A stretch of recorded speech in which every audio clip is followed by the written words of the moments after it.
ഒരു സാധാരണ കുട്ടിയെ അമ്മയില്ലാതെ നോക്കി വളർത്തുക എന്ന് പറയുന്നത് തന്നെ വളരെ ശ്രമകരമായ ഒരു കാര്യമാണ്. അങ്ങനെയുള്ളപ്പോഴാണ് തന്റെ 22ാമത്തെ വയസ്സിൽ ആദിത്യ എന്ന ചെറുപ്പക്കാരൻ മാതാപിതാക്കളാൽ ഉപേക്ഷിക്കപ്പെട്ട ഡൗൺ സിൻഡ്രോം ബാധിച്ച ഒരു കുഞ്ഞിനെ ദത്തെടുക്കുന്നത്. ഡൗൺ സിൻഡ്രോമിന് പുറമെ ഹൃദയത്തിൽ ഒരു ദ്വാരവുമായാണ് ഈ കുഞ്ഞ് ജനിക്കുന്നത്. ജനിച്ച ഉടനെ തന്നെ കുഞ്ഞിനെ മാതാപിതാക്കൾ ഉപേക്ഷിക്കുകയുമായിരുന്നു. അങ്ങനെയാണ് കുഞ്ഞ് ഇൻഡോറിലെ ഒരു അനാഥാലയത്തിലെത്തുന്നത്. അവിടെ വെച്ചാണ് സോഫ്റ്റ്വെയർ എഞ്ചിനീയറായ ആദിത്യ തിവാരി കുഞ്ഞിനെ ആദ്യമായി കാണുന്നത്. തുടർന്ന് ഒരുപാട് നിയമ പോരാട്ടങ്ങൾക്കൊടുവിൽ ആദിത്യ ഈ കുഞ്ഞിനെ ദത്തെടുക്കുകയായിരുന്നു. ഇന്ന് അവൻ അനാഥനല്ല. അവന്റെ അച്ഛനായും അമ്മയായും എല്ലാം കൂടെ ആദിത്യയുണ്ട്.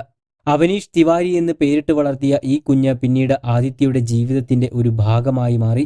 ആദിത്യ അവന് വേണ്ടതെല്ലാം നൽകി. അവനെ സ്പെഷ്യൽ സ്കൂളിലേക്ക് പറഞ്ഞയച്ചു. തന്നെ കുറ്റപ്പെടുത്തിയവർക്കും ഒറ്റപ്പെടുത്തിയവർക്കും മുന്നിൽ തന്റെ തീരുമാനമായിരുന്നു ശരിയെന്ന് മകനോടുള്ള തന്റെ സ്നേഹത്തിലൂടെ ഈ അച്ഛൻ തെളിയിച്ചു കൊണ്ടിരിക്കുകയാണ്. അങ്ങനെ ഒരു സാധാരണ കുട്ടിയെപ്പോലെ തന്നെ അവനീഷിനെ ആദിത്യ വളർത്തിയെടുത്തു.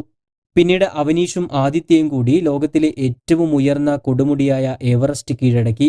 എവറസ്റ്റ് കൊടുമുടിയുടെ 5500 മീറ്റർ ഉയരത്തിൽ ഇന്ത്യൻ പതാകയുമേന്തി നിൽക്കുന്ന തന്റെയും അവനീഷിന്റെയും ചിത്രങ്ങളാണ് ആദിത്യ തന്റെ സോഷ്യൽ മീഡിയയിലൂടെ അന്ന് പങ്കുവച്ചത്. എവറസ്റ്റിന്റെ ഇത്രയും ഉയരത്തിലെത്തിയ ക്രോമസോം ഡിസോർഡറുമായി ജനിച്ച ആദ്യത്തെയും ഏറ്റവും പ്രായം കുറഞ്ഞതുമായ കുട്ടിയാണ് അവനീഷ്. പ്രത്യേക പരിഗണന വേണ്ടുന്നവരോടും അനാഥരോടുമുള്ള ധാരണ മാറ്റാനാണ് തന്റെ ശ്രമമെന്നാണ് ആദിത്യ പറയുന്നത്. കൃത്യമായ ചികിത്സ, പരിശീലനം, ശ്രദ്ധ, പരിചരണം എന്നിവയിലൂടെ അവനീഷിൽ പ്രത്യേകമായ മാറ്റങ്ങൾ ഉണ്ടാക്കാൻ ഈ അച്ഛനായി. ഓട്ടിസം എന്നത് സ്നേഹം നിറഞ്ഞ പരിചരണത്തിലൂടെ ഒരു പരിധിവരെ മറികടക്കാൻ കഴിയുന്ന അവസ്ഥയാണെന്ന് ആദിത്യ ഇതിനോടകം തന്നെ തെളിയിച്ചു കഴിഞ്ഞു.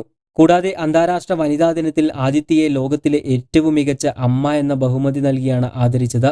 പാരന്റിംഗ് എന്നത് ലിംഗഭേദത്തെ അടിസ്ഥാനമാക്കിയുള്ളതല്ല. ഉത്തരവാദിത്തം ഏറ്റെടുക്കാൻ തയ്യാറുള്ള ആർക്കും മാതാപിതാക്കളാകാം.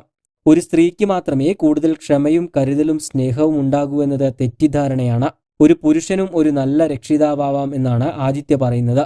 ഇന്ന് ലോകത്തിലെ ഏറ്റവും സന്തോഷത്തോടെ ജീവിക്കുന്ന അച്ഛനും മകനും ഇവരാണ്. വഴിയിൽ ഉപേക്ഷിക്കുന്ന രക്തബന്ധത്തേക്കാൾ അപ്പുറമാണ് സ്നേഹബന്ധം എന്ന് തെളിയിക്കുകയാണ് ആദിത്യ. പിന്നീട് ആദിത്യ വിവാഹിതനായതോടെ അവനീഷിന് ഒരു അമ്മയുടെ കരുതൽ കൂടി ലഭിച്ചു. എന്തായാലും ആദിത്യയുടെയും അവനീഷിന്റെയും ഈ ജീവിതകഥ ഒരുപാട് പേർക്ക് പ്രചോദനമാണ്.